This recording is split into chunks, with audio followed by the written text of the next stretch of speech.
આ છે દાળિયા પાપડ. તો સૌપ્રથમ તમારે મેંદો લેવાનો, ચીલી ફ્લેક્સ લેવાનો, ખારો લેવાનો અને મીઠું લેવાનું. તમે મેં મોટો જ વાટકો મેંદો લીધો હતો, તો 2 વાટકા જેટલું પાણી લીધું હતું.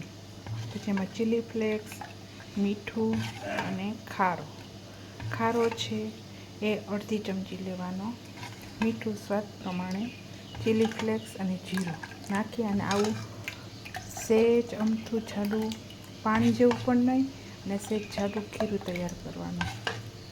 પછી હવે એક ડીશ લેવાની, ડીશની અંદર તેલ ચોપડવાનું અને તેલની અંદર આવી રીતે ખીરું પાથરી દેવાનું. અને ત્યાર પછી ખીરું પાથરા પછી આવી રીતે એક ડીશમાં આ બેટરને રેડી દેવાનું. તમે જોઈ શકો છો આપણા વરાળિયા પાપડ તૈયાર છે. તો એને નીચે પાણી મૂકી ચાળણીમાં નીચે ઉપર ડીશ મૂકવાની અને ત્યાર પછી આ બેટરને ઢાંકી દેવાનું ડીશમાં માથે થાળી મૂકીને. તો મિત્રો જોઈ શકો છો આ મારા પાપડ રેડી બની ગયા છે. તો હું તમને આવી જ રીતે ફરી પાછી આવી જ રીતે પાપડની રેસીપી બતાવીશ. આ છે વરાળિયા પાપડ, તમે જોઈ શકો છો. ચડી જાય તો આવા પછી ત્યાર પછી એને સૂકવી દેવાના.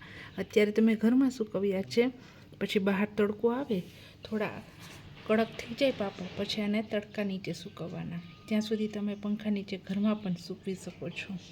પછી જ્યારે તમે તરશો ને તો એકદમ ફૂલી અને મોટા તૈયાર થઈ જશે.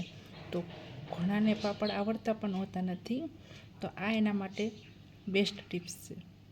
કારણ કે એનાથી એ આસાનીથી બનાવી પણ શકે છે અને ખાઈ શકે છે. આમાં તમે તલ પણ એડ કરી શકો છો, ધાણા, આદુ મરચાંની પેસ્ટ એ પણ નાખી શકો. મેં તો નથી નાખ્યા, પણ તમે નાખી શકો છો. જોઈ શકો છો મારા વરાળિયા પાપડ. તો હમણાં જ્યારે હું તમને એ ડીશમાંથી પાપડ કાઢીશ ને ત્યારે એ પણ તમને બતાવીશ.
આવી રીતે કટ મારીને પણ તમે ઉખેડી શકો, કારણ કે તળવાથી મોટા થાય ત્યારે પણ તમારે કટ મારવી જ પડે. એના કરતાં જો તમે આવી રીતે કરો તો આવા આસાનીથી પાપડ ઉખડી પણ જાય છે.